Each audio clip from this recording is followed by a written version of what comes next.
Assalamualaikum warahmatullahi wabarakatuh. Selamat berjumpa kembali ya, mahasiswa dalam perkuliahan farmakokinetik infus intravena.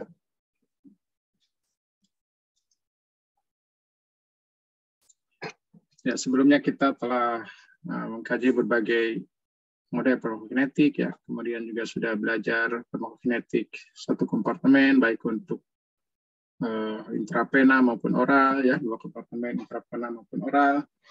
Nah, kemudian kita juga harus memahami farmakokinetik yang obat itu diberikan secara intravena namun bukan intravena dari yang sebagaimana sudah dijelaskan ya, itu intravena bolus, tetapi ini adalah intravena yang masuk secara perlahan-lahan ya, yang disebut dengan infus intravena.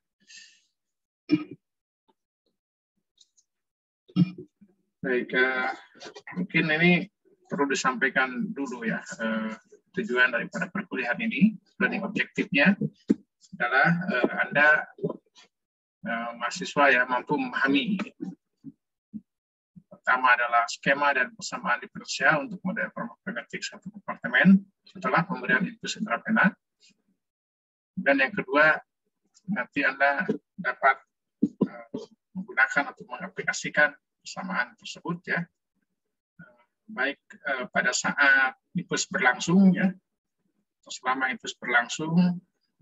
Yang kedua pada keadaan steady state, dan yang ketiga setelah infus itu dihentikan. Lalu Anda juga bisa menghitung atau menetapkan ya parameter T-setengah ataupun keeliminasi dari data infus intravena.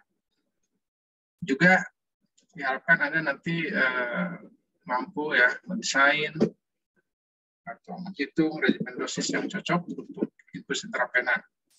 Baik nanti bisa menetapkan dosis muatan ya, atau loading dose maupun maintenance dose ya.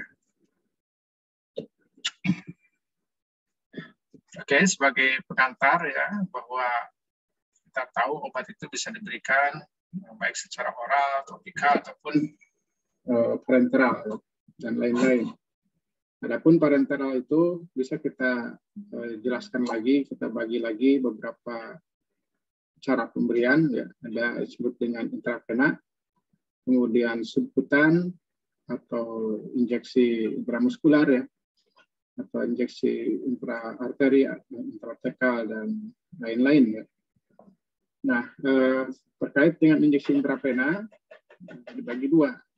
Yang pertama adalah intravena bolus, dan ini sudah kita bahas ya, farmakokinetik intravena bolus, intravena yang diberikan secara sekaligus ya, all at once. Nah, tapi kemudian ada intravena yang diberikan secara perlahan-lahan atau slowly ya, lambat. Ya, yaitu masuk ke dalam vena ya, lalu masuk ke dalam sistem sirkulasi pada kecepatan yang konstan. Jadi masuknya itu infus intravena itu mengikuti order 0. Nah, jadi sekali lagi ada intravena itu ada dua, ada intravena bolus dan intravena infus ya, atau infus intravena. Kinetika input infus intravena itu sebagaimana inputnya pemberian oral ya, ada hanya kalau oral itu bisa secara order 1 ya, first order ataupun zero order. Nah, kalau infus intravena itu sudah pasti zero order ya. Apa keuntungan utama pemberian infus intravena? Nah, sini bisa kita rinci. Yang pertama, konsentrasi obat dalam plasma ini akan terkontrol dan teliti untuk menyesuaikan dengan kebutuhan individu pasien. Kemudian pada obat dengan narrow therapeutic index atau indeks therapeutic speed seperti heparin, ya, phenytoin, carbamazepine, mungkin ya, theophylline, ya, maka infus intravena ini dapat disetting untuk mempertahankan konsentrasi efektif ya, obat di dalam plasma, yaitu dengan mengeliminasi atau menghilangkan atau meniadakan adanya CMAQ dan CEMIN. Ya. Anda sudah belajar di multiple dosage regimen, baik intravena maupun oral. Maka di situ muncul fluktuasi ya, ada CMAQ-nya, ada CEMIN. Dalam infus ini, CMAQ dan CEMIN itu tidak ada. Jadi nanti konsentrasi obat itu akan bertahan pada konsentrasi yang stabil ya, yang datar pada rentang terapeutiknya. Nah, itulah keunggulan pemberian infus intravena. Karena di sini akan aman dan juga efektif ya. Lalu kita juga bisa memberikan obat ya ke dalam infus ya. Jadi kombinasi antara obat antibiotik yang diberikan secara intravena misalkan dengan cairan infus yang mengandung elektrolit dan nutrisi. Itu jadi handlingnya itu, pemberiannya itu menjadi mudah. Kemudian lebih jauh, durasi terapi obat ini dapat dipertahankan atau diakhiri sesuai dengan kebutuhan individu ya melalui infus intravena. Lalu ini sebagai catatan ya bahwa umumnya infus ini diberikan kepada pasien rawat inap ya. Jadi aplikasinya itu banyak di rumah sakit ya ataupun di klinik yang memang merawat pasien. Nah, dan ini juga sudah diterima ya oleh pasien bahwa infus itu akan dipasang dalam waktu yang mungkin relatif lama ya, dan ini tentu masalah patient compliance atau ketidaknyamanan pada pasien ini sudah dimaklumi ya infus.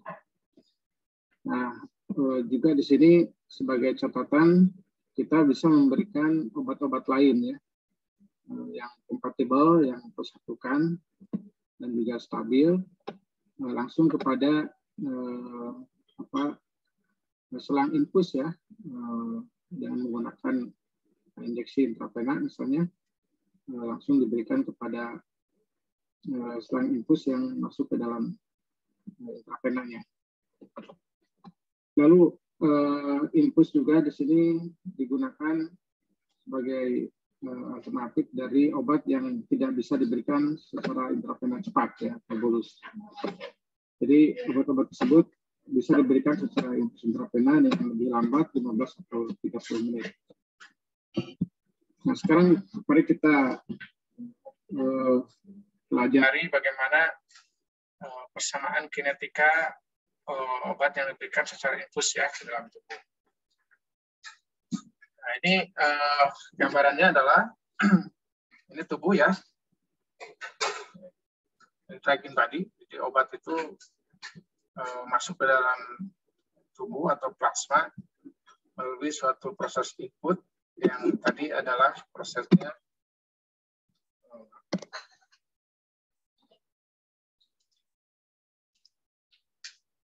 masuk ya, mengikuti kode 0 ya. Sehingga nanti tetapannya disebut K0. Ya. Artinya masuknya obat ke dalam tubuh itu tidak tergantung kepada banyaknya konsentrasi ya, tidak dipengaruhi oleh banyaknya konsentrasi. Jadi kecepatannya itu selalu sama ya. Kemudian obat di dalam tubuh nanti akan didistribusikan kalau dia mengikuti 2 kompartemen, nanti di kompartemennya di sini ada 2, ini gambarannya untuk 1 kompartemen ya. Jadi obat mengalami eliminasi, kemudian tereliminasikan ke dalam organ-organ pengeliminasi ya, ada KL di sini. Nah, maka perubahan obat di dalam tubuh ya, kinetika obat di dalam tubuh itu seperti apa persamaannya? Sebagaimana biasa ya, ini persamaan diferensial dulu ya, perubahan D di sini, perubahan jumlah obat dalam tubuh terhadap perubahan waktu itu sama dengan laju infus yang masuk di sini K0 ya, karena masuk input masuk, kemudian nanti dikurangi yang keluar ya, K eliminasi dikalikan ini drug in body ya, jumlah obat di dalam tubuh. Ini persamaan diferensialnya sederhana ya, jadi yang masuk dikurangi yang keluar. Nah, ini bisa juga diubah ke dalam satuan konsentrasi ya. Ini jumlah obat, ini satuan massa. Nah, bisa diubah ke dalam konsentrasi dengan mengalihkan volume ya. Jadi volume kali konsentrasi ini kan D ya. Nah, maka di sini juga kita kalikan ada volumenya di sini. Ya. Nah, jadi bentuknya itu P kali DCP per DT sama dengan K0 min P kali K eliminasi kali CP. Ya. Nah, jadi ini input dikurangi output ya. Nah, simbol K0 ini itu ada tetapan kecepatan order 0 ya, K0. Biasa juga ditulis dengan R, laju infusion rate ya, kecepatan atau laju infusi. Jadi R itu kalau dalam pemberian infus itu bisa diatur di sini ya, regulatornya di sini ya. Ini adalah untuk mengatur laju infusi, ya, bisa kita atur.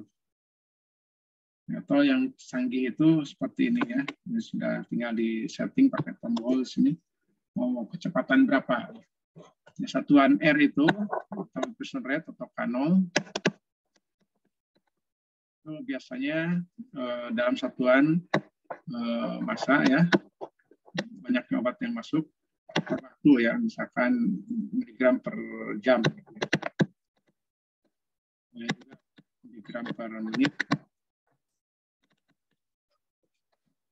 Tapi kalau kita gunakan seperti ini ya, infus itu kan dalam bentuk cairan, volume ya, bisa juga nanti satuannya adalah volume ya, misalkan mililiter per jam atau liter per menit, bisa juga. Nah, bagaimana cara mendapatkan mililiter ini dari miligram? Ya, Anda bisa melihat kadar daripada sediaan infusnya ya, di sini kadarnya itu berapa? Misalnya kadarnya 20 mg per liter misalnya. Ya, berarti Anda bisa mencari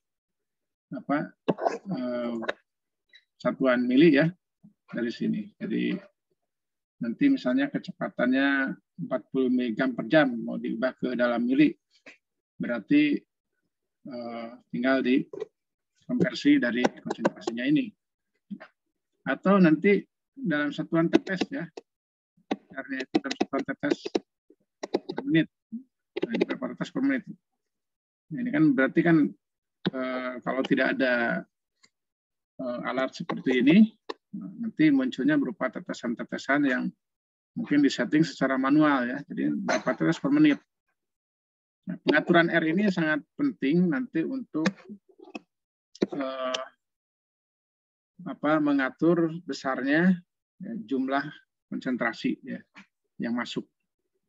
Kalau R-nya kecil, jumlah konsentrasi yang masuk kecil. Kalau R-nya besar, ya, misalkan di sini R1, R2 gitu. Nah, ini tentu R1 R2 akan menghasilkan R2 ini ya, akan menghasilkan konsentrasi atau jumlah obat yang masuk ke dalam tubuh lebih besar daripada R1.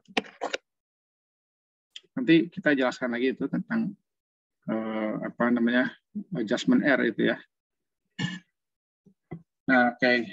Inilah gambaran profil berupa konsentrasi obat dalam plasma terhadap waktu ya, dari suatu obat yang diberikan secara infus.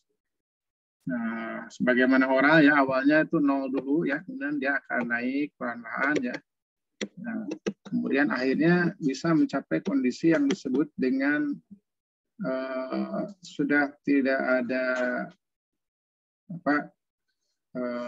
sudah datar ya, sini konsentrasinya itu sebut dengan konsentrasi yang mapan atau tunak ya, sudah steady state ya istilahnya itu. Nah, di sini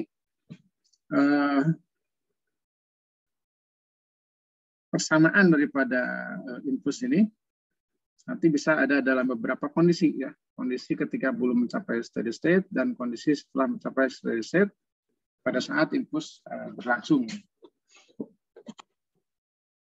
Nah, bagaimana persamaannya?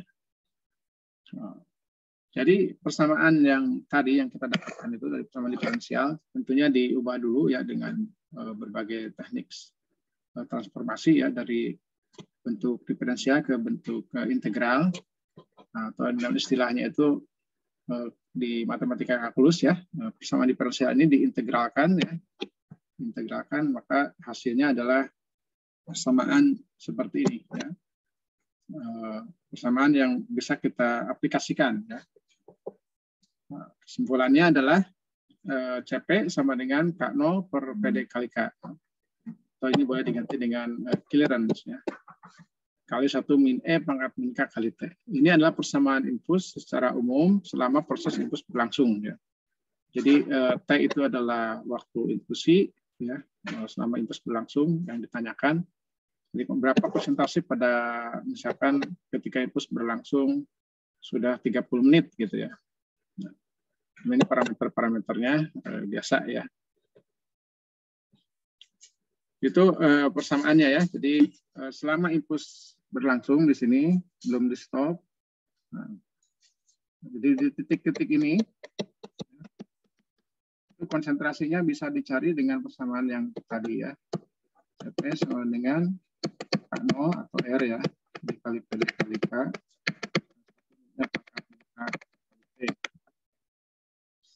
Nah, ketika sudah mencapai kondisi steady state ya, kondisi steady state adalah terjadi berarti tidak ada perubahan ya, tidak ada perubahan konsentrasi obat di dalam tubuh atau DCP per detik sebenarnya 0. Atau juga ini bisa kita kita sebut ya input dengan output ya.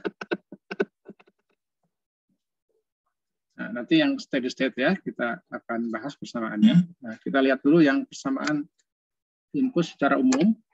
CP sama dengan K0 per PD kali K kali 1 min E pangkat min K kali T ya. Jadi memang ada faktor eksponensial ya. Kita lihat di sini, obat kan naiknya secara eksponen. Nah, jadi ada faktor 1 min E pangkat min K kali T-nya ya. Ciri khas eksponen. Tapi kalau sudah datar gini nanti hilang. Ya. Nah, jadi persamaan pada saat steady state itu, ya ini saya tulis dulu ya. Faktor ininya hilang, faktor eksponensialnya. Jadi tadi yang pada saat impuls berlangsung sebelum steady state kan persamaannya seperti ini. Kalau sudah datar, nah, faktor eksponensialnya hilang. Jadi tinggal rumusnya lebih sederhana ya, CP sama dengan K0 per PD kali K. Atau R ya, K-nya R per clearance, bisa juga ditulis seperti itu. Oke, ini contoh ya, supaya lebih paham. Suatu antibiotik diberikan secara infus intravena ya, kepada seorang pasien dengan bobot 50 kilo, distribusinya 20% bobot badan. Lalu waktu paruh obat tersebut adalah 4,62 ya, ini T setengah. Apabila diketahui kecepatan infus obat tersebut adalah 100 mg per jam, tanyakan berapa konsentrasi obat pada saat 1 jam setelah pemberian infus. Jadi saya tanyakan CP pada T sama dengan 1 ya. Nah, jadi ini asumsinya adalah infus sedang berlangsung, sedang berjalan, maka kita gunakan persamaan yang CP sama dengan, masih ingat tadi, CP sama dengan K0 per PD kali K, ya, kali 1 min E pangkat min K kali T, ya, yang ini. Ya. Tolong diingat ya, CP sama dengan K0, K0 ini laju infus ya, kemudian PD kali K ini kan clearance yang keluar ya. Jadi konsentrasi yang ada dalam tubuh itu adalah input K0 dibagi dengan output yang keluar yaitu clearance-nya PD kali K. Nah, cuma ada faktor eksponensialnya. Nah, polanya kan memang begitu ya. Nah, ditanyakan pada saat T sama dengan 1 jam ya. Berapa CP? Ya, tinggal gunakan rumus ini, tinggal masukkan saja K0 100 mg per jam ya, K0. Ini K0 ya, atau R. Kemudian PD, volume distribusi. Nah, ini satuannya 20% bobot badan ya. Nah, karena bobot badannya 50 kilo, maka volume distribusinya Anda tinggal kalikan saja, volume distribusi 20% kali 50 ya, kilo. Nah, ini satuannya udah liter ya, udah liter. 0,2 kali 50 jadi 10 ya. 10 liter. Jadi sudah ada, kemudian K dari sini ya, dari sini. Ini K-nya 0,693 dibagi 4,62.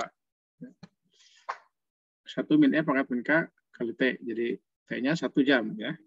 Ini T-nya 1 jam. Ya, jadi ini sederhananya tinggal dimasukkan saja. K-nya dicari dulu 0,15 per jam dapatnya ya. Kemudian distribusi 10 liter. Kemudian K0 tadi ini 100 mg per jam. Berapa CP pada T sama dengan 1 jam. Ya, sudah tinggal dimasukkan angka-angkanya.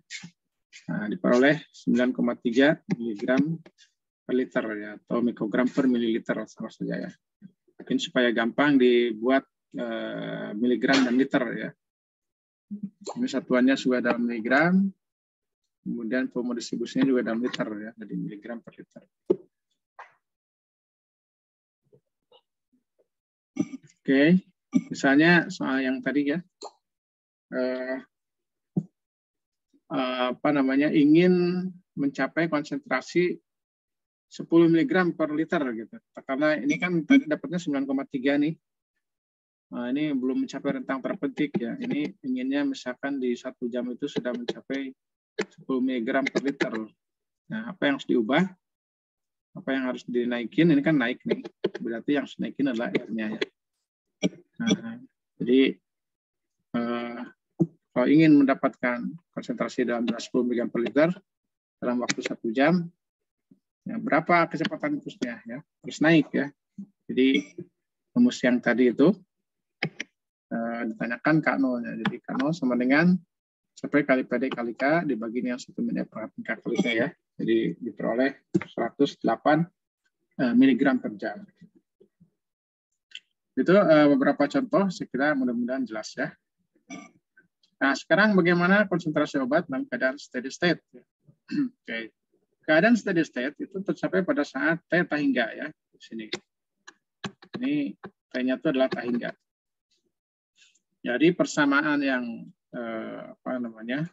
CP sama dengan K0 per PD kali K kali 1 min E pangkat min K kali T, nah T-nya adalah T tahingga. Ya. Jadi ada dua cara untuk menyelesaikan atau mencari persamaan dalam keadaan steady state ini. Pertama, T-nya adalah T tahingga, atau kita menyatakan bahwa input sama dengan output, atau kecepatan input itu sudah stabil, ya, sudah sama dengan kecepatan eliminasi. Nah, maka untuk mencari persamaannya, pertama, pendekatan pertama dengan menyatakan T itu sama dengan tahingga. Ya. T sama dengan tahingga. Jadi CP sama dengan K0 per PD kali K kali 1 min E pangkat min K kali T ini. Ya, T-nya diganti dengan tahingga. Ya, tahingga sini. Nah, jadi E pangkat tahingga adalah 0 ya. 0. Jadi 1 min 0. 1 ya, sehingga persamaannya CPSS sama dengan K0 per PD kali K ya. Atau bisa kita tulis dengan K0 per clearance ya. Atau bisa juga R per clearance, R ini infusion rate ya. K0. Yang kedua dengan memisahkan input sama dengan output. Jadi persamaan diferensial tadi itu pada saat steady state itu perubahan obat dalam tubuh itu sudah tidak ada lagi ya. Dia sama dengan 0. Maka K0 di sini sama dengan K kali dB ya. K kali dB. Nah, maka kalau kita ubah dB-nya menjadi bentuk konsentrasi, ada volume di sini masuk ya. Jadi K0 sama dengan K kali PD kali CPSS. Nah, sehingga sama saja CPSS sama dengan K0 per K kali PD atau K0 per clearance ya. Atau R per clearance ini. Oke, contoh. Suatu antibiotik memiliki volume distribusi 10 liter ya. Tetapan kecepatan eliminasinya 0,2 per jam. Lalu konsentrasi dalam keadaan steady state yang diinginkan itu adalah 10 mikrogram per mililiter. Ya, atau ini bisa juga nanti kita ubah ya, miligram per liter sama ya. Ini lebih gampang nanti dalam perhitungannya, satuannya sudah sama. Berapa kecepatan input yang ditanyakan yang dibutuhkan untuk mencapai konsentrasi CPSS tersebut. Maka ini sederhana saja rumusnya CPSS sama dengan K0 per PD kali K ya.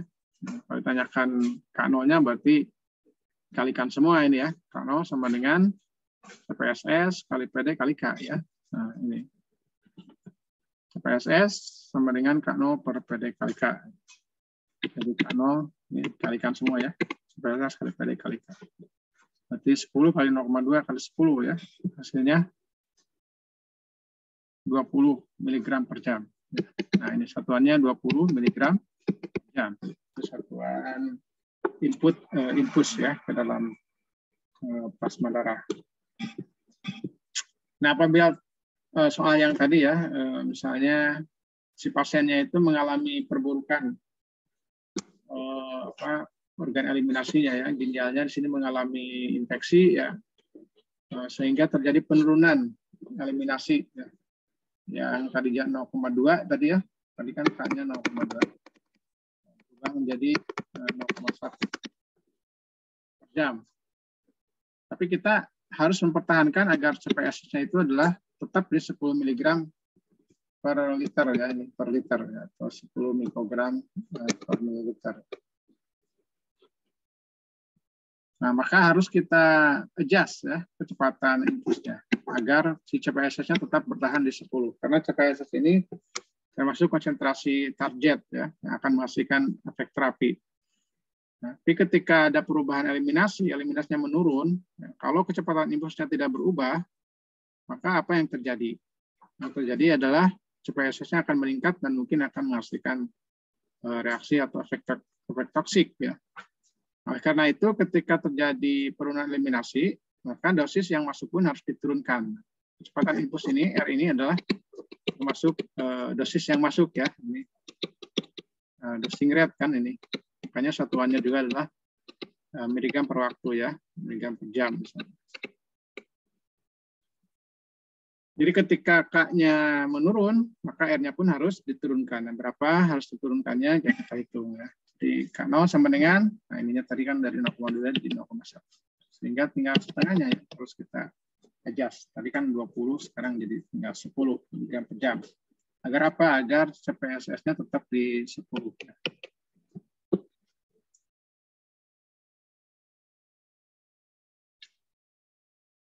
Oke. Lalu ini kapan CPSS itu akan tercapai? Ya. Nah, kalau kita mengandalkan infus sendirian ya, CPSS itu agak lama ya. Misalkan di sini ada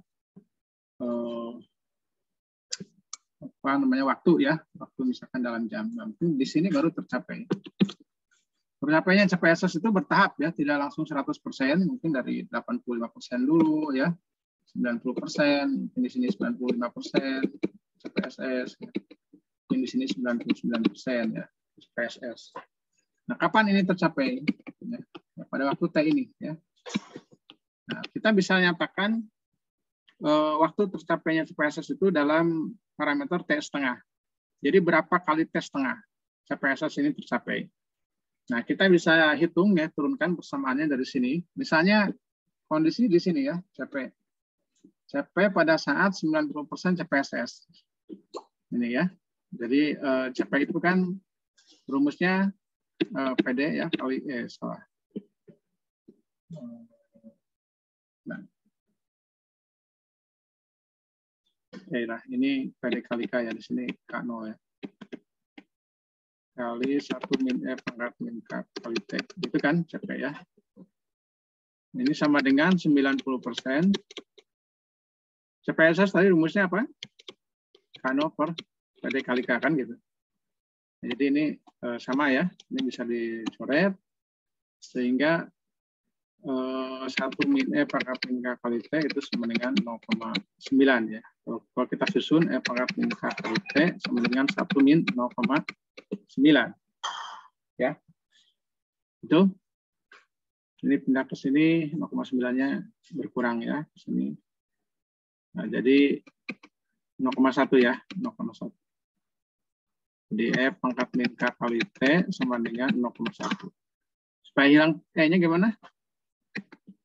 Dikalikan log atau ln ya.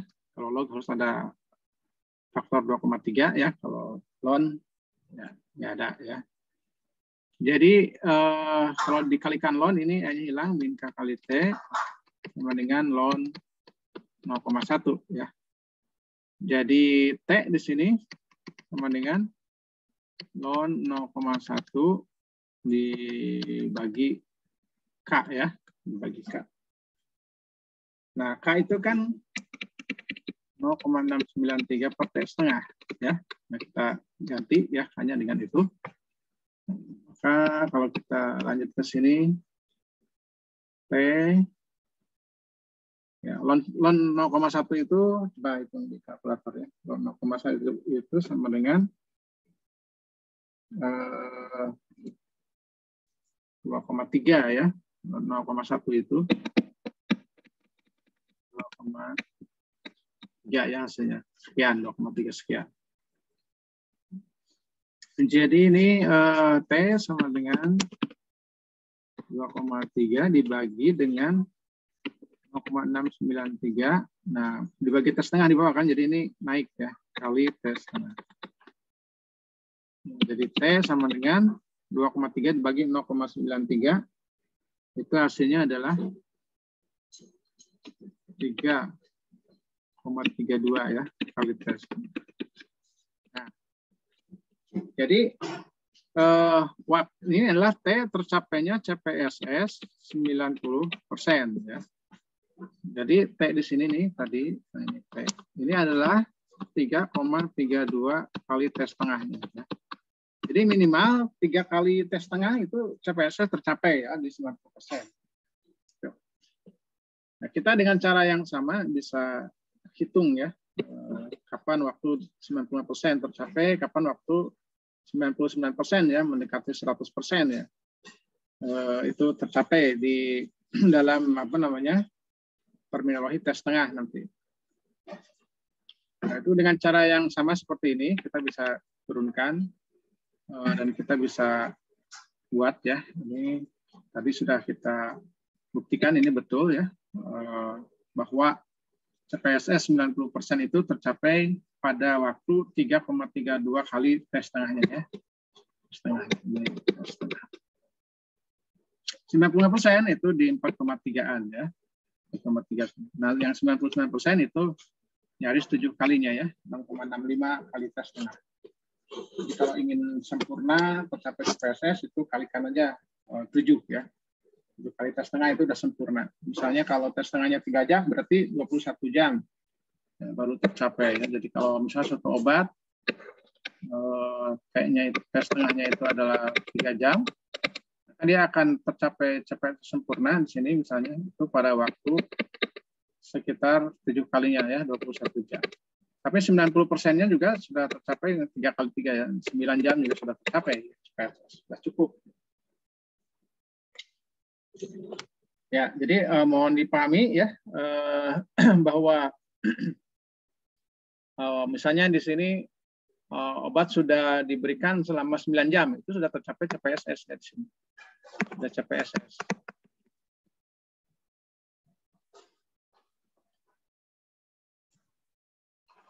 Nah, selanjutnya ini tadi sudah disampaikan juga pengaruh R ya. Kemana pengaruh R itu? R itu tidak mempengaruhi waktu tercapainya CPSS ya. Mau R-nya ditingkatkan seberapa besar pun itu tidak akan mempercepat tercapainya CPSS, waktu tercapainya CPSS. Tapi R itu berpengaruh kepada besarnya CPSS ya. Jadi kalau obatnya itu adalah termasuk obat yang linear farmakokinetik, ya, ketika misalnya kita naikkan R-nya menjadi 2R, maka nanti CPSS-nya juga menjadi 2 kali lipat ya. Tapi sekali lagi tidak mempengaruhi kapan waktu CPSS tercapai. Kenapa? Karena CPSS tercapai itu hanya dipengaruhi oleh T setengahnya ya. Tadi CPSS 90%, nah, itu adalah tercapai pada saat waktu 3,32 kali T setengah kan. Jadi T setengah yang berpengaruh pada kapan waktu tercapainya. Oh, tapi kalau R, ya ini adalah ke level daripada CPSS-nya, besarannya. Jadi R itu kebesaran, T setengah itu ke kecepatan. Ya. Nah, dengan demikian sebetulnya kita bisa mencari T setengah ya menggunakan metode infus ini. Nah, dengan cara tadi mensubstitusi persamaan antara CP pada saat infus berlangsung dan CP pada saat sudah mencapai steady state. Caranya pertama waktu paruh eliminasi obat secara populasi ini harus diketahui dulu ya. Misalkan di populasi itu T setengahnya obat A itu misalkan 3 antibiotik tertentu misalnya 3 sampai 6 jam. Tapi pada si individu tersebut kita tidak tahu persisnya berapa T setengahnya. Nah, kita bisa cari dengan atau dari data infus ya. Jadi kita harus ambil 1 atau 2 sampel plasma ya, pada saat infus sedang berlangsung ya, pada saat sebelum mencapai misalkan titik ini dan di titik CPSS. Kita sudah tahu kan misalkan suatu obat T setengahnya misalkan rentangnya 3 sampai 6 jam ya. Kita ambil yang 6 jamnya ya, misalkan CPSS 90% itu tercapai pada saat 3 kali 6 ya, atau 4 kali 6 misalkan 24 jam atau 18 jam. Pada saat 24 jam misalkan, ini sudah tercapai CPSS. Jadi dengan pengambilan di titik ini ya, di titik sebelum CPSS dan setelah CPSS tercapai dua konsentrasi ini, maka kita bisa mendapatkan T setengah yang persisnya itu berapa antara 3 dan 6. Ya. Oke, kita langsung ke contoh misalnya. Oke, ini persamaannya dulu ya. Jadi kita punya 2 titik ya tadi di sini. Persamaan CPSS di sini. Dan titik ini misalkan. Pada T berapa, di sini pada T berapa. Kita ambil 2 sampling ya. Di sini CP. Jadi, nah, CP itu kan persamaannya yang ini ya. Lalu CPSS ini. Substitusikan ya. Persamaan ini nih CSS ini ke dalam persamaan umum infus ini. Nah, hasilnya adalah nanti ini kan diganti dengan CPSS ya. Jadi CP sama dengan CSS kali 1 min E pangkat min K kali T. Oke. Lalu kita logkan atau logkan ya, supaya pangkatnya hilang ya. Nah, maka nanti hasilnya adalah kalau dalam bentuk log CSS min CP ya, dibagi CSS sama dengan min K kali T dibagi 2,3 ya. Atau kalau dalam bentuk ya nanti K-nya kita dapat ya. Kalau dalam bentuk ln ya seperti ini ya. Min K kali T sama dengan ln CPSS. CPSS duluan ya disebut min CP dibagi CPSS lagi. Nah, jadi K nanti tinggal dibagi T di sini ya. Ya, oke. Ini contoh ya, contoh. Misalnya ada suatu antibiotik di dalam data populasinya, T setengahnya itu 3 sampai 6 jamnya pada populasi ya.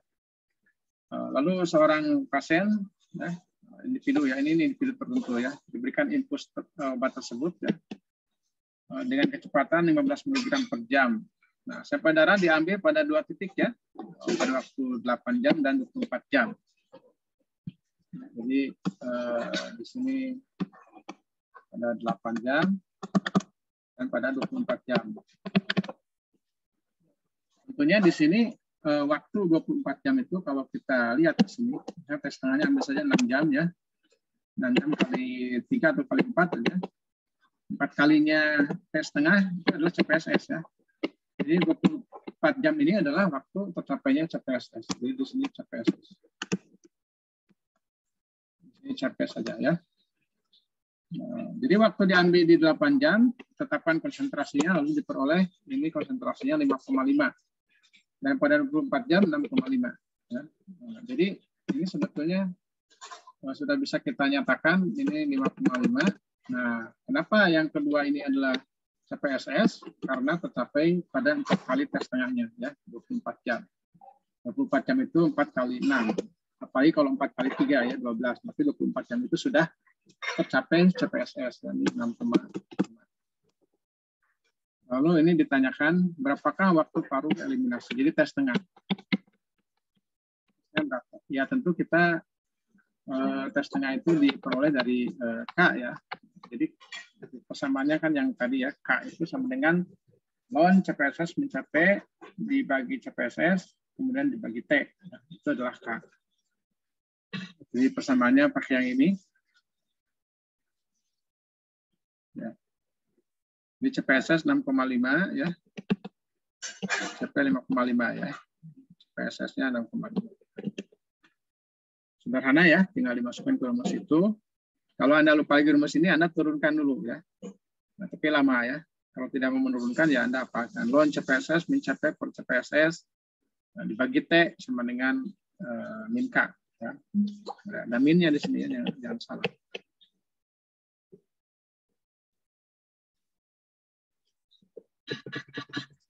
Oh ya,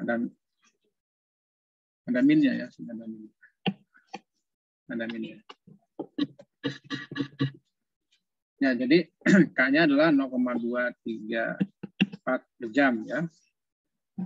Satuannya jam pangkat min 1. Maka dengan diketahui K, kita bisa dengan mudah mendapatkan nilai T setengah ya. T setengah sama dengan 0,693 dibagi K. Jadi sekitar 3 jam, 2,96 jam. Jadi obat antibiotik ini yang di data populasi T setengahnya adalah rentangnya 3-6, maka pada si individu pasien tersebut sudah kita pastikan itu T setengahnya adalah 3 jam. Baik, kalau ada pertanyaan nanti bisa disampaikan ya di Google Classroom ataupun via WA ya, silahkan. Ya, oke. Berikutnya kita akan bahas satu persamaan infus lagi ini. Setelah infus itu selesai ya, atau setelah infus itu bukan selesai, setelah infus itu dihentikan, tapi masih berlangsung kan, masih berlangsung tapi sudah dihentikan. Jadi si R-nya itu sudah di stop ya, sudah tidak ada yang masuk. Misalkan di sini infus dijalankan ya sampai titik akhir di sini, PA, gitu ya. Maka ketika infus berhenti, si obat itu akan turun ya. Mengikuti first order reaction ya. Jadi ini sudah eliminasi ya, proses eliminasi first order elimination. Jadi order 1 ya, order 1.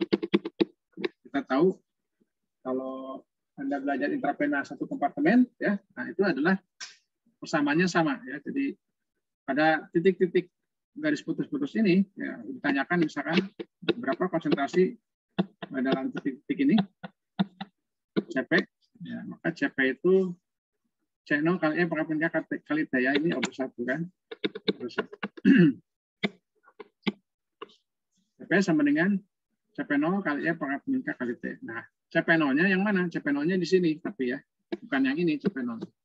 Jadi titik kondisinya di sini kayak intravena ya. Nah, di sini CP0-nya sini. CP sama dengan CP0 pangkat min K.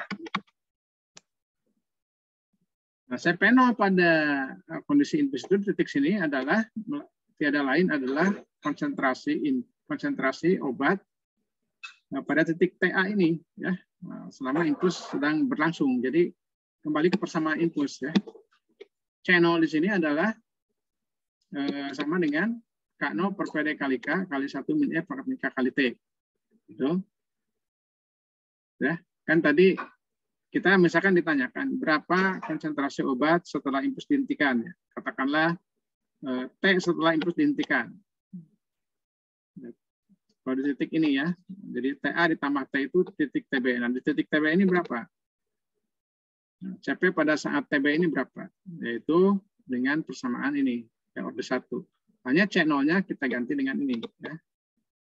Sehingga CP pada titik TB ini, atau T setelah TA, gitu ya. TB itu T setelah TA kan. Jadi di sini hubungannya TA plus T itu sama dengan TB. Ya, atau TB min TA, gitu ya. Sama dengan T, itu kan sama aja. Nah, berapa konsentrasi pada titik TB, CP TB? Jadi beberapa waktu, beberapa jam, atau beberapa menit setelah obat dihentikan, ya. Maka rumusnya menjadi CP TB sama dengan K0 per PD kali K, kali 1 min E per min K kali T. T-nya adalah TA, ya. TA kan sini. Nah, ini T-nya adalah TA. Dikalikan lagi ini ya, E pangkat min K kali T. T di sini adalah T setelah impuls dihentikan, T ini. Nah, T ini adalah TB min TA, ya. Bisa dipahami nggak? Ya, jadi mungkin lebih jelas ini rumusnya. CP sama dengan R per PD kali K kali 1 min E pangkat min K kali TA, ya, kali E pangkat min K kali TB min TA. Ya. Jadi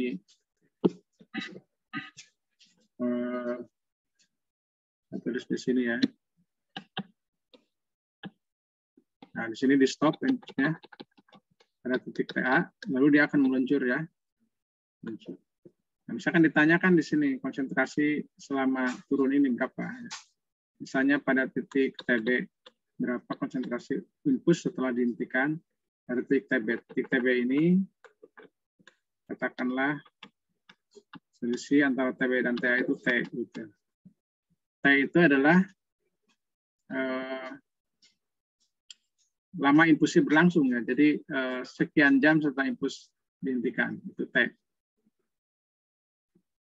Nah, maka di sini berapa? Nah, inilah.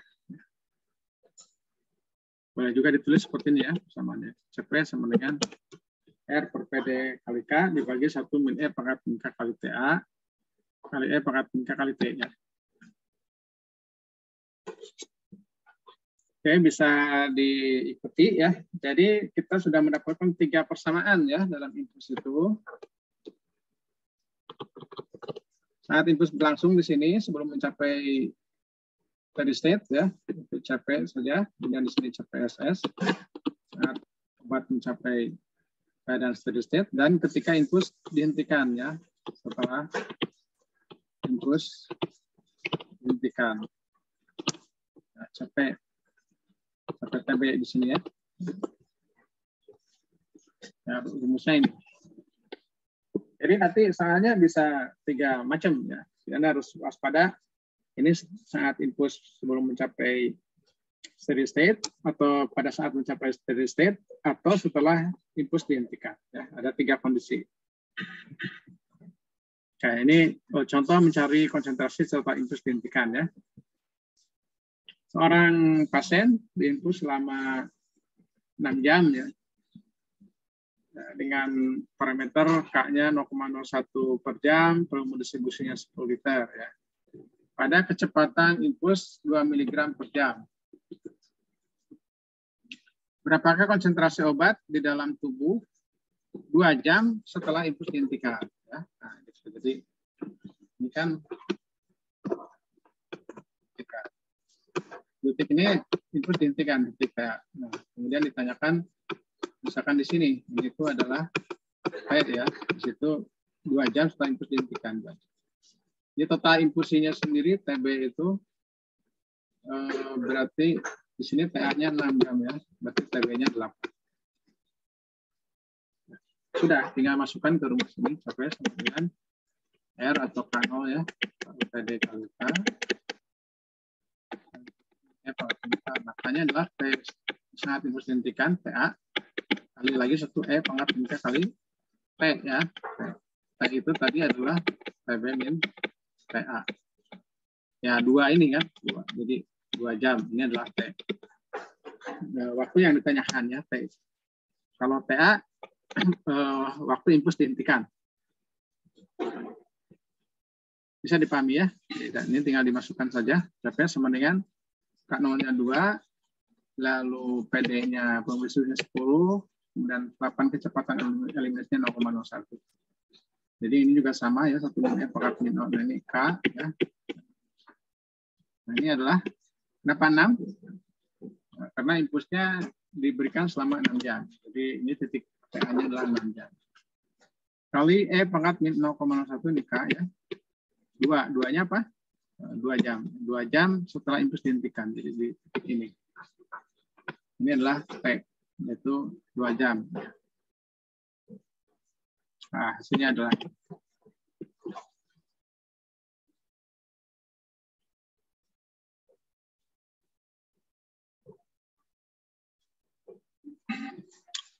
ya.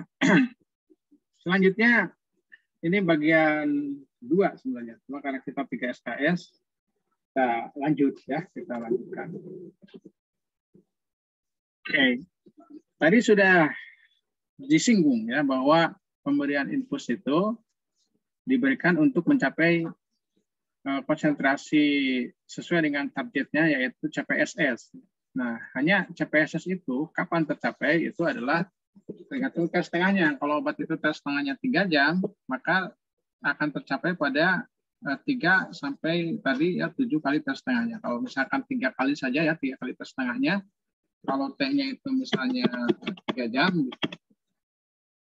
Kalau di sini kasusnya teofilin itu tes setengahnya itu 8 jam ya, pada 0,8 jam. Jadi kalau 3 itu 24 jam ya, 24 jam baru tercapai CPSS. Ini berapa tadi 24 jam. Ini CPSS 90%. Kalau 7 kali 8 54. Nah, sini udah CPSS 99%. 50 jam ya baru tercapai. 54 ya, 7 kali 8 54. Nah, lalu bagaimana? Apakah kita biarkan seperti itu saja dalam prakteknya? Enggak ya. Jadi diberikan suatu dosis awal ya. Jadi ketika impuls diberikan, dosis awal juga diberikan ya, untuk mencapai CPSS yang segera. Ya. Nah, dosis awal disebut dengan loading dose ini ya. Dosis muatan. Loading dose ya. Bisa tulis gini atau loading dose gitu boleh ya. Itu biasanya diberikan dengan intravena bolus ya sekaligus ataupun intravena infus, tapi ini agak cepat ya, agak cepat ini pemberian infus. Jadi agak apa namanya tetesannya itu atau R-nya itu dibuat cepat ya, tinggi ya R-nya. Agar mungkin dalam waktu berapa 15 menit gitu ya itu sudah habis ya infusnya untuk mencapai loading dose ini. Nah, jadi bagaimana kita menghitung konsentrasi obat di dalam tubuh ya? Yang diberikan secara infus tetapi juga diberikan loading dose ya. Jadi kombinasi antara loading dose dengan infus ya. Nah, ini sama kondisinya. Apakah pada saat infus berlangsung, apa dalam keadaan steady state, atau setelah infus dihentikan? Apa ya? Intermittent ya. Jadi kita sudah berhenti. Tapi obat masih berlangsung ya. Masih berlangsung ada dalam tubuh. Jadi kondisi ini satu ya kondisi keadaan steady state dan kondisi infus dihentikan bersamaan dengan loading dose. Nah, itu bagaimana menghitungnya?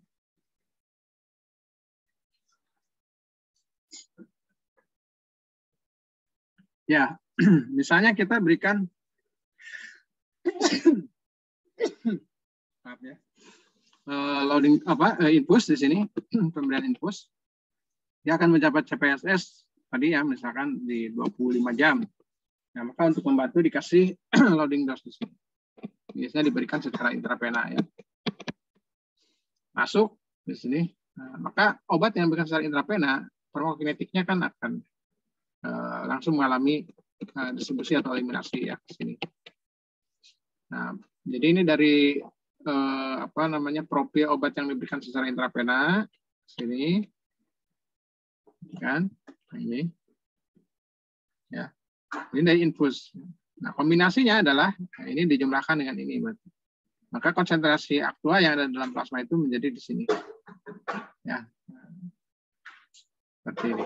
Ini sesuatu yang memang diharapkan agar segera mencapai CPSS, dan CPSS itu sudah dihitung, disetting sesuai dengan rentang terapeutiknya, ya. Rentang terapeutik misalkan teofilin, contohnya itu 10 sampai 20 ya mikrogram per mililiter. Misalkan kita setting CPSS-nya di 15, nah ini sudah konsentrasi optimumnya 15. Ini kan 15 ya. Jadi ini supaya tercapai cepat 15 itu kita tidak hanya mengandalkan infus. Kalau karena hanya mengandalkan infus itu 25 jam ya. Di sini 25 jam baru tercapai. Ini harus langsung diberikan loading dose. Nah, waktunya itu nanti bisa bersamaan ya, atau duluan ya. Kalau bersamaan di sini, kalau bersamaan di sini ya, kalau duluan di sini nanti datangnya, kalau agak lambat di sini. Tapi intinya nanti resultannya itu diharapkan segera mungkin dapat dari sini ya. Semuanya bisa dihitung ya. Kapan intravena bolusnya itu diberikan, nanti konsentrasi yang ada dalam tubuhnya jadi berapa, dalam waktu berapa. Nah, itu bisa dihitung semuanya. Karena persamaan farmakokinetiknya sudah jelas ya, kombinasi antara hasil dari loading dose itu akan menghasilkan CP dalam tubuhnya itu sesuai dengan order 1 ya, kali T.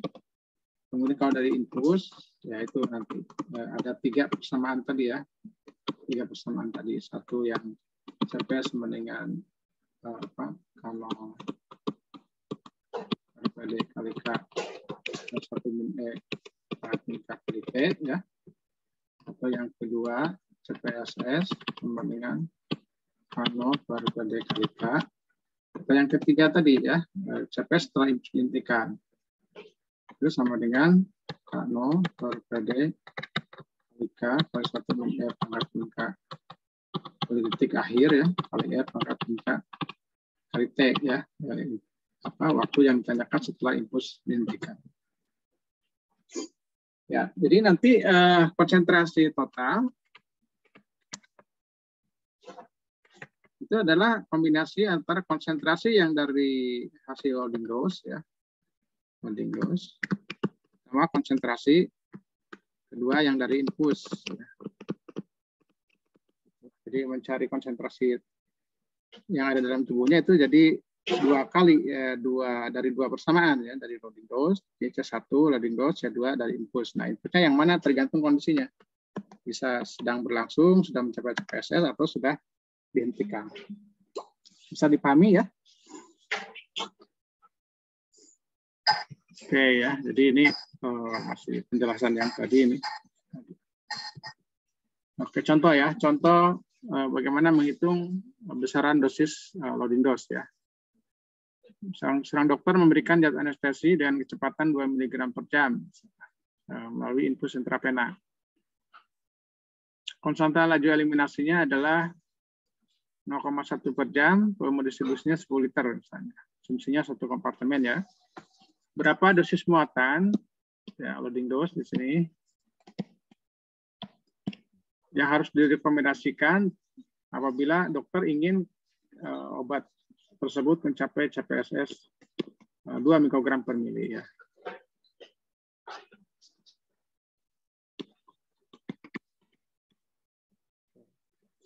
Nah, tadi sesuai dengan rumusnya loading dose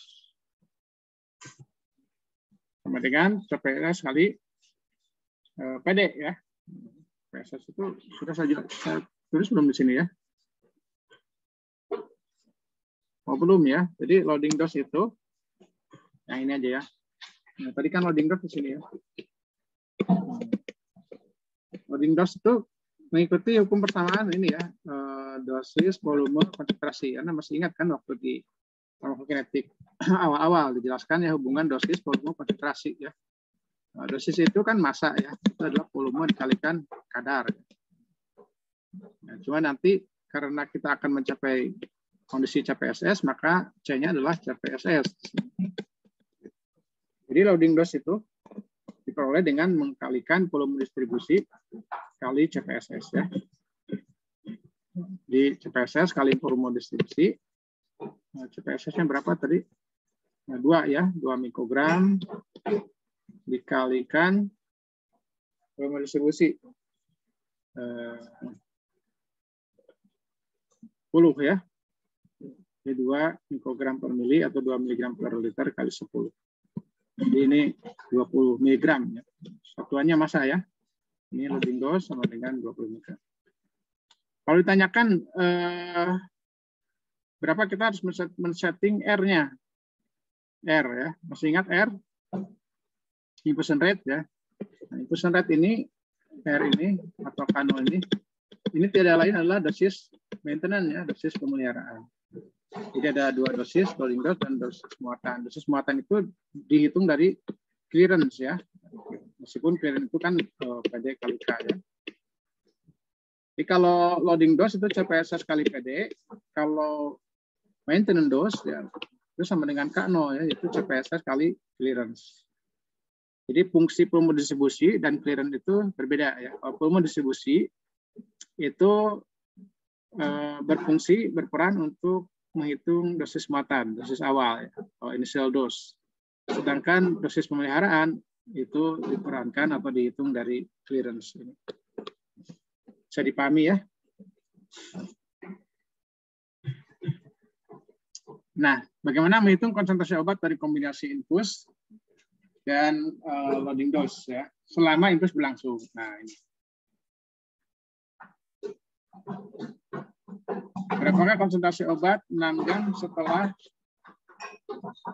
pemberian loading dose 10 mg dan infus secara bersamaan pada kecepatan 2 mg per jam. Diketahui tes setengah obat 3 jam dan volume distribusi 10 liter ya. Kita bayangkan dulu ya, kita gambarkan seperti ini supaya tepat ya. Berapakah konsentrasi obat 6 jam setelah pemberian infus?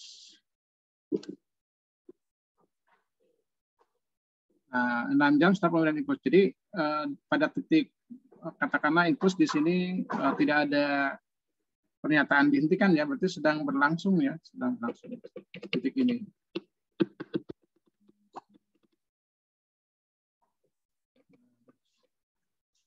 Tapi selain infus juga diberikan loading dose.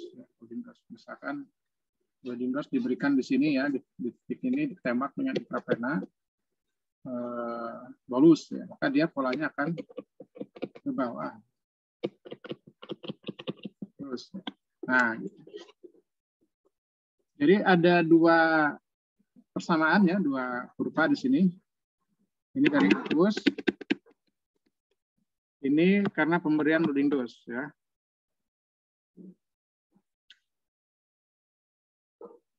Tanyakan apa? Konsentrasi di dalam tubuh pada T sama dengan 6 jam dikarenakan pemberian infus dan loading dose. Gimana cara menghitungnya? Jadi yang ditanyakan tuh ini resultan penyumbuhan antara titik ini C1 ya, loading dose, ini dari infus C2 katakanlah gitu. Nah, tinggal cari saja ya. Jadi konsentrasi yang ditanyakan total itu adalah C1 ditambah C2. Nah, C1-nya itu adalah dari loading dose ya, dari loading dose. Jadi CP sama dengan CP0 pangkat min K kali T. Loading dose-nya ada. Loading dose-nya adalah 10 mg ya. Maka ini CP sama dengan CP0, Anda tahu kan? CP0 sama dengan dosis awal ya dibagi volume distribusi. Masih ingat ya? Dosis awalnya di sini 10 ya dibagi volume distribusi 10 juga ya, kali E pangkat min K. K-nya dari sini, K-nya ya, sama dengan 0,693 bagi 3 ya. Berarti 0,231 ya, 0,231 kali apa T ya. T-nya apa? T-nya di sini. Yang tanyakan 6 jam kali 6. Nah, ini berapa? Kemudian C2. Nah, C2 itu dari persamaan infus ini ya, C2. Jadi CP infus ya sama dengan apa tadi K0 ya, PD kali K 1 min F pangkat min K kali E ya. Karena tidak dinyatakan sudah mencapai steady state ataupun infus dihentikan, berarti ini pada saat infus berlangsung, jadi kita gunakan persamaan ini ya. K0-nya berapa tadi K0-nya? 10 ya. PD-nya 10 kali 0,231 kali 1 min E pangkat min K. K-nya 0,231 sama ya kali T. T-nya 6 ya. 6. Udah. Jadi ini nanti tinggal dijumlahkan ya. C1 plus C2. Hasilnya saya hitung 0,9 mg per liter ya. Coba Anda hitung juga ya di rumah. Ya, di masing-masing kertas kerjanya.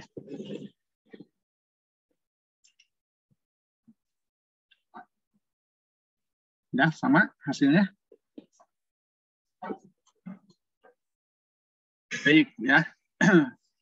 Lalu ini contoh lain ya, menghitung konsentrasi obat dalam tubuh karena kombinasi pemberian ya antara infus dan loading dose. Setelah infus dihentikan. Kalau tadi kan infus berlangsung, ini setelah infus dihentikan.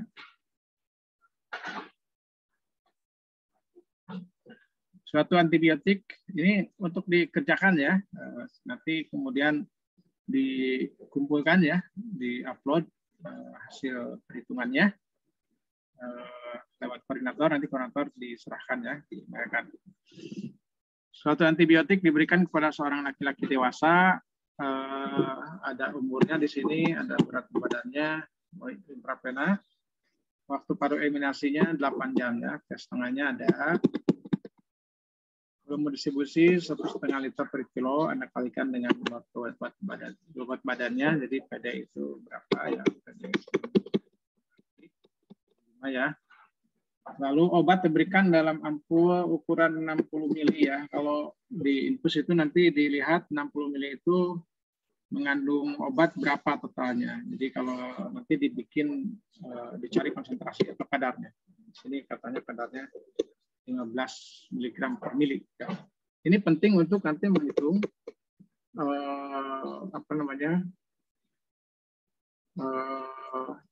kecepatan infus ya dalam satuan volume. Lalu di sini CPSS yang diinginkannya, konsentrasi steady yang diinginkannya itu 20 mikrogram per mililiter ya, CPSS. Nah, pertanyaannya, berapa kecepatan infus yang direkomendasikan agar tercapai CPSS 20 mikrogram per mili tersebut, tapi ini satuannya dalam tetes per menit. Nah, coba Anda hitung ya. Kata kuncinya volume itu kan tadi dosis per konsentrasi ya. Nah, dosis jumlah per kadar. Nah, ini kadarnya. Ini kadar. Kadar sediaan ya, ini kadar sediaan. Kalau ini kan kadar obat dalam tubuh CPSS. Oh, ini kadar sediaan infus. Jadi infus misalnya dalam ampul 60 mili tadi.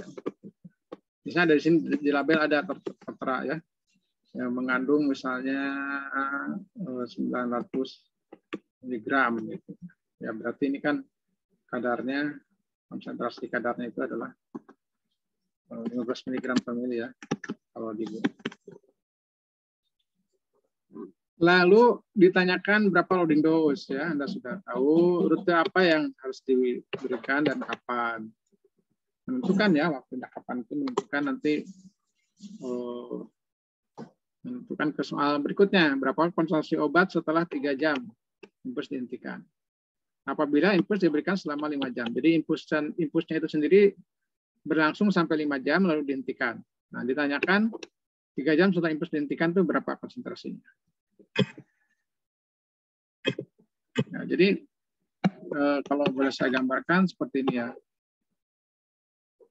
Nah, di sini dihentikan obat turunnya.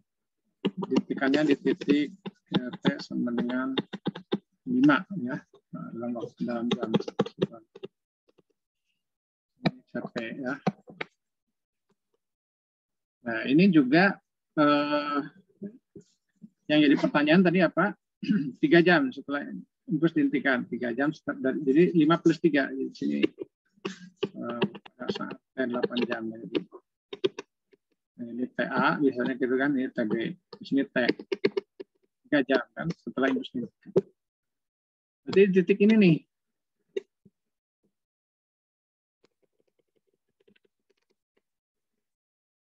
Nah, di titik ini berapa? Masalahnya adalah kita juga berikan pemberian secara intravena bolus ya, loading dose ya, berikan loading dose secara intravena di sini. Katakanlah disuntiknya di sini di titik yang bersamaan, tembakan di sini intravena bolus, maka dia akan turun ya.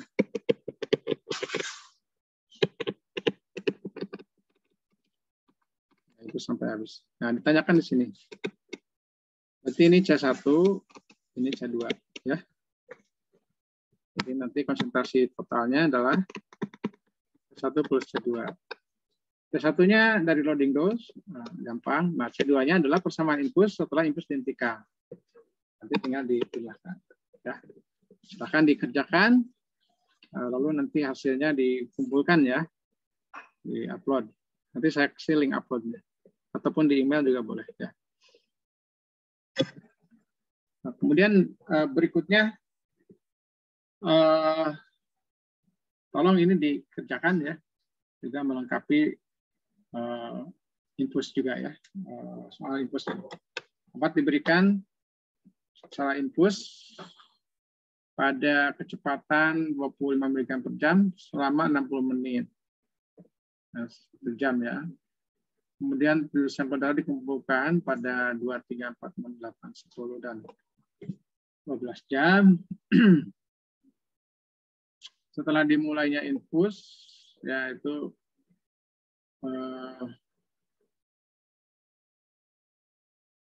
ya, jadi infusnya itu dari 0 jam ya, 2 jam berhenti ya, 1 jam ya, 1 jam berhenti. Tapi ini disuruh samplingnya di titik ke jam kedua, ketiga, keempat setelah infus dihentikan ya. Jadi dari sini kita bisa mendapatkan K ya, K. Ya, mengikuti order 1 ya. Plasma dipisahkan dari setiap sampel darah dan dianalisis konsentrasi obatnya. Data dikumpulkan. Jadi ini datanya ya. Hasil konsentrasi setelah infus dihentikan. Jadi mungkin kalau digambarkan infusnya berlangsung selama 1 jam ya, 60 menit. Jadi sampingnya mulai dari jam kedua ya, 2 jam sampai dengan 12 jam.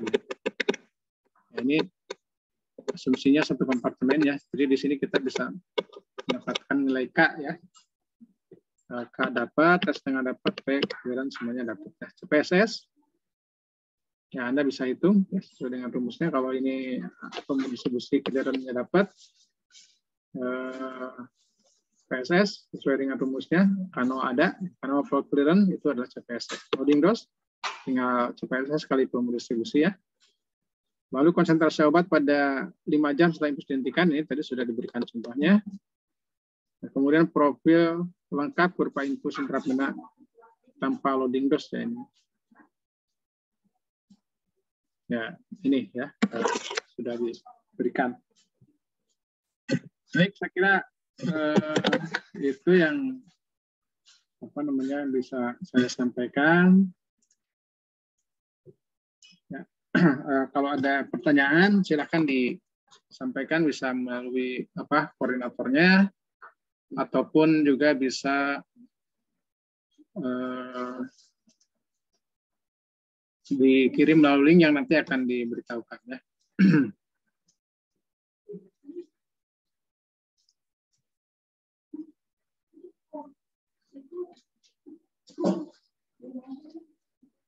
Ya, terima kasih atas perhatiannya. Ditunggu ya PR-nya untuk segera dikerjakan. Selamat belajar ya. Assalamualaikum warahmatullahi wabarakatuh.